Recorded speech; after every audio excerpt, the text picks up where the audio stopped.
So as an individual's working, you have to pay something known as FICA taxes.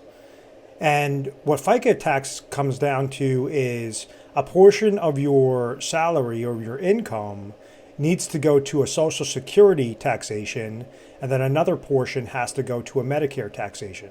For the purpose of this video, I want to focus primarily in on the Social Security payroll tax section, but be mindful how kind of both of them work in conjunction with one another. So when you're paying taxes as you're working, you understand exactly where those dollars are going. And then how is it that an individual could be working 30, 35 years into the system and get a different Social Security benefit than another individual that maybe was only working 20 years into the system, or maybe was earning significantly less income than that other individual. So I'm going to show you those differences as well when I dissect it. But be mindful, FICA tax, it's broken down to Social Security payroll tax and also Medicare tax. Whatever your income is, and if we use $100,000 as an example, there's going to be a specific percentage that has to go towards a Medicare tax, and then 6.2% that has to go towards a Social Security payroll tax. But that 6.2% is capped at a specific threshold, where the Medicare tax is not capped at a threshold.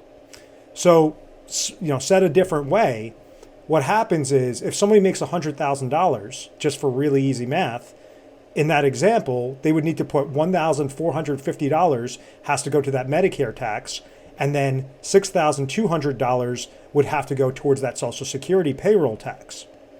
Let's step this up a little bit, because let's say that somebody makes not $100,000, but they make $1 million.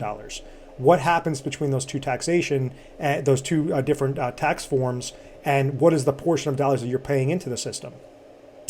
With the Medicare system, in that example, $14,500 would go towards that Medicare tax, and in that case would be a little less than or a little more than $10,500 would be going into the tax of the Social Security payroll tax.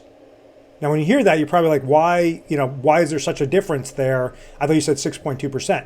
Be mindful, it's capped at $168,600, and this is for tax year 2024. So it's going to typically increase, each year. This is something that the government could also increase based on the trust fund becoming insolvent around year 2032, 2033. So there's different ways on how they could finagle those numbers by either bringing that to an uncapped status or increasing that cap limit.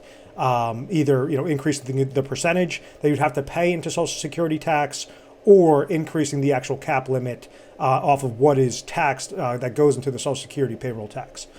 So what I mean by that is, if somebody's making 100 grand, it's 6.2% of 100 grand. If someone's making more than 168,600, only 6.2% of 168,600 is being paid in the tax.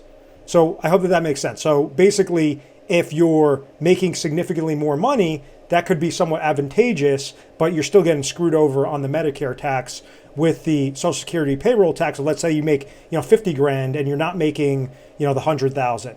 Well, then that would be $3,100 would be going to that Social Security tax. So the more money you make, the more money that goes into the system, but it's going to be capped at a specific level for that individual. So with that being said, let's dissect further regarding that Social Security payroll tax, and in particular 6.2%. So you could look at it from a larger picture off of what your actual benefit will transpire into.